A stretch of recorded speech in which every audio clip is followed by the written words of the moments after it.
Good morning दोस्तों। आज मैं आप लोगों को सबसे पहले वॉइस बताऊंगी। वॉइस होता क्या है? वॉइस की हिंदी होती है वॉच। ठीक है, वॉच कितने प्रकार के होते हैं? अगर आप हिंदी में वॉच पढ़ते हैं तो 3 होगा। ठीक है, कृति वॉच, कर वॉच, भाव वॉच। लेकिन आप वही चीज़ जब इंग्लिश में पढ़ते हैं तो आता है active voice and passive voice. ठीक है, एक्टिव वॉइस और पैसिव वॉइस। देखो, अब हम जब एक्टिव वॉइस में आप कितने टेंस पढ़ते हैं? 8 टेंस पढ़ते हैं। एक्टिव वॉइस में कितने टेंस पढ़ेंगे? 8। लेकिन टेंस कितने होते हैं? 12। टेंस की संख्या कितनी होती है? 12। लेकिन जब एक्टिव वॉइस पढ़ेंगे, मतलब वॉइस जब आप वॉइस में आ पाएंगे तो उसमें 8 टेंस जो है पढ़ना रहता है। जैसे हम उसमें सबसे पहले आपको स्टार्ट करेंगे क्या? Present indefinite tense. ठीक, अब उसमें प्रेजेंट इंडिफिनिट टेंस पढ़ना रहता है, प्रेजेंट कंटीन्यूअस टेंस पढ़ना रहता है, प्रेजेंट परफेक्ट रहता है, और प्रेजेंट परफेक्ट कंटीन्यूअस टेंस नहीं पढ़ते, पैसिव वॉइस में नहीं पढ़ेंगे। Past indefinite, past continuous, past perfect, लेकिन पास्ट परफेक्ट कंटीन्यूअस नहीं पढ़ेंगे। ठीक, 6 हुआ ना? फ्यूचर इंडिफिनिट टेंस और फ्यूचर परफेक्ट 2, 8 हो गया। जब आप सबसे पहले देखेंगे प्रेजेंट इंडिफिनिट टेंस में, प्रेजेंट इंडिफिनिट टेंस बनाते समय सबसे पहले ऑब्जेक्ट को लिखकर हेल्पिंग वर्ब के रूप में इज एम आर का प्रयोग करते हैं। ठीक है, प्रेजेंट इंडिफिनिट टेंस बनाते समय सबसे पहले उसके हेल्पिंग वर्ब के रूप में क्या किसका प्रयोग करेंगे? इज एम आर का प्रयोग। और वॉइस में हमेशा थर्ड फॉर्म का प्रयोग होता है। वॉइस में इसका प्रयोग होता है, थर्ड फॉर्म का प्रयोग होता है। तो इसमें आपका क्या होगा? Is am are. ठीक, उसके बाद इज एम आर के रूप में वर्ब का third form object by subject लिख देते हैं, बाय सब्जेक्ट लिख देते हैं। उसके बाद क्या होता है? फार्मूला। आप सबसे पहले इसका फार्मूला देखेंगे। फार्मूला में आपको ऑब्जेक्ट आएगा, सबसे पहले ऑब्जेक्ट आएगा प्लस इज एम आर आएगा, फिर देखिए वर्ब का थर्ड फॉर्म बाय सब्जेक्ट। ठीक है, बाय सब्जेक्ट। अब ध्यान से देखना, जब हम एग्जाम्पल लिखते हैं, एग्जाम्पल में देखना, राधा सिंग ए सॉन्ग। राधा क्या करती है? गाना गाती है। राधा क्या करती है? गाना गाती है। राधा गाना गाती है।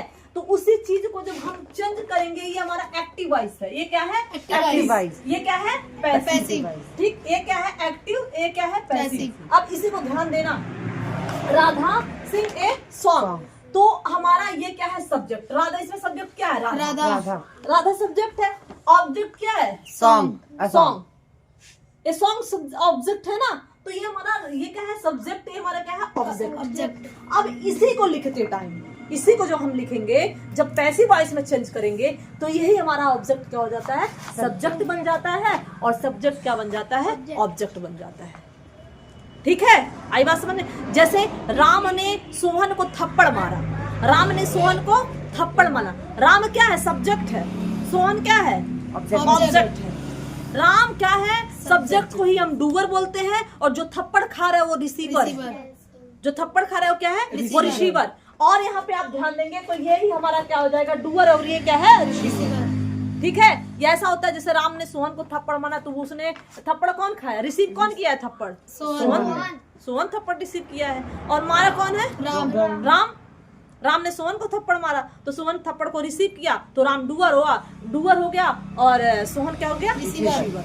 तो यही चीज होता है। उसी तरह से हम जब इसको बनाए हैं, पैसिव वॉइस में चेंज किए हैं, तो सबसे पहले ऑब्जेक्ट को पहले लिखेंगे। ऑब्जेक्ट को क्या करेंगे? पहले लिखेंगे। यहाँ पे देखिए हमने लिख दिया है, यहाँ पे ऑब्जेक्ट, यहाँ पे हमने ऑब्जेक्ट लिख दिया है। तो सबसे पहले हम ऑब्जेक्ट लिखेंगे। उसके बाद हमने आपको कहा बेटा कुछ मत करना, बस फार्मूला ध्यान दे देना। अगर आप फार्मूला याद कर लिए तो आपको सब कुछ आसान हो जाएगा। ठीक है, अगर फार्मूला नहीं याद हो पाया तो फिर समझ लीजिए दिक्कत है। आएगा समझ में? तो इसलिए फार्मूला आप लोग याद कर लीजिएगा। ये नहीं कि बस ऐसे हो गया, फार्मूला छोड़ दिए, मैम ने बता दिया, बात खत्म, कहानी खत्म, बात ही खत्म। आएगा समझ में? तो ऐसा हमको नहीं करना है। सबसे पहले हमको फार्मूला देखना है। तो फार्मूला में जब आप देखेंगे यहाँ पे, जैसे राधा सिंग ए सॉन्ग, तो यहाँ पे फार्मूला देखिए पहले, object plus is am are plus verb का third form plus by subject. Passive voice में बाई लगेगा, वॉइस में बाई लगेगा, लेकिन वर्ब का थर्ड फॉर्म मत भूलिएगा। वर्ब का थर्ड फॉर्म नहीं भूलना है। अगर वहीं पे थर्ड फॉर्म का प्रयोग नहीं करेंगे तो क्या होगा? गलत हो जाएगा। आई बात समझ में? तो यहाँ पे सबसे पहले हमने क्या? ऑब्जेक्ट। बेटा सबसे पहले फार्मूले में क्या दिया? ऑब्जेक्ट। फार्मूले में क्या दिया है? ऑब्जेक्ट। तो सबसे पहले हम इस टेंस में ऑब्जेक्ट ढूंढेंगे। इस टेंस में ऑब्जेक्ट ढूंढेंगे। एक कौन सा टेंस है? Present indefinite tense. Present indefinite tense का जो पहचान होता है, जिस वाक्य के अंत में ता है, ती है, ते है, आए, वो क्या होता है? Present indefinite tense. ये हमने आपको पहले बहुत पहले पढ़ा चुका है, मैं पढ़ा चुकी हूँ ना tense. Yes ma'am. Tense complete करने के बाद में वॉइस पढ़ा रही है, ऐसा नहीं है कि आप वॉइस पढ़ाए तो इसको भूलते जाए, टेंस को भूलते जाए, वॉइस फिर चल रहा है। आई बात समझ में? तो जिस वाक्य के अंत में ता है, ती है, ते आए, उसे हम क्या कहते हैं? Present indefinite tense. ठीक, तो ये हमारा कौन सा टेंस है? प्रेजेंट इंडेफिनिट टेंस है। और प्रेजेंट इंडेफिनिट टेंस को हमको किसमें चेंज करना है? पैसिव वॉइस में। इसमें पैसिव वॉइस में जब चेंज करेंगे तो हमारा ये क्या हो जाएगा? देखो, सबसे पहले ऑब्जेक्ट लिख लिए। ऑब्जेक्ट हमारा क्या था? A song. ऑब्जेक्ट क्या है? A song. हमने यहाँ पे ए सॉन्ग लिख दिया। हमने यहाँ पे क्या लिख दिया? ए सॉन्ग लिख दिया। अब हम कह रहे हैं बेटा इज एम आर, जैसे ही आप ऑब्जेक्ट लिखेंगे उसके बाद तुरंत बाद अगर एक वचन है, सिंगुलर है, तो इज का प्रयोग करेंगे। अगर बहुवचन है, प्लूरल है, तो आर का प्रयोग करेंगे। आई के साथ एम का प्रयोग होता है, इस चीज को पता है ना? आई के साथ एम का प्रयोग होता है। तो उसी तरह जब अगर प्लूरल है तो आर का प्रयोग होगा, और सिंगुलर है तो इसका प्रयोग होगा। आई बात समझ में? और ये हमने आपको बताया कि देखो आर का प्रयोग कब होता है और इस का प्रयोग कब होता है। ये है ना, तो यहाँ पे हमने अगर जो ऐसे लिख दिया, यहाँ पॉइंट लगा दिया, यहाँ पॉइंट को है पढ़ते हैं, ठीक है। अगर हमने यहाँ पे तुम्हारा ऐसे सिर्फ कर दिया है नॉर्मल है, इसमें अनुनासिक ध्वनि निकलती है, जब इसमें थोड़ा सा हवा जो है नाक के द्वारा निकलेगा। आई बात समझ में? इसको बोलते समय तो इसमें हमने इज का प्रयोग करते हैं, इज का प्रयोग करते हैं। और यहाँ पे हम किसका प्रयोग करेंगे? आर का प्रयोग करेंगे। लेकिन आर का प्रयोग एक जगह और करते हैं, हो की जगह। हो जब हम लिखेंगे हो, तो यहाँ पे भी हम आर का प्रयोग करते हैं। आई बात समझ में? और यहाँ पे अगर हूं है, इसमें कंफ्यूज मत, यहाँ पे यम का प्रयोग करेंगे। यम हो के साथ यम का प्रयोग, हो के साथ आर का प्रयोग, और है के साथ इज का प्रयोग, और है के साथ आर का प्रयोग। ये चीज आप मत भूलिएगा, वरना गलत हो जाएगा।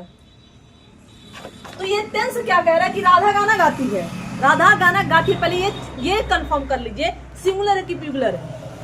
पहले आप इसको कंफर्म करेंगे, सिंगुलर की प्लूरल है। तो इसमें आप जब देखेंगे सिंगुलर है कि प्लूरल है, तो इसमें सबसे पहले हम देखेंगे क्या?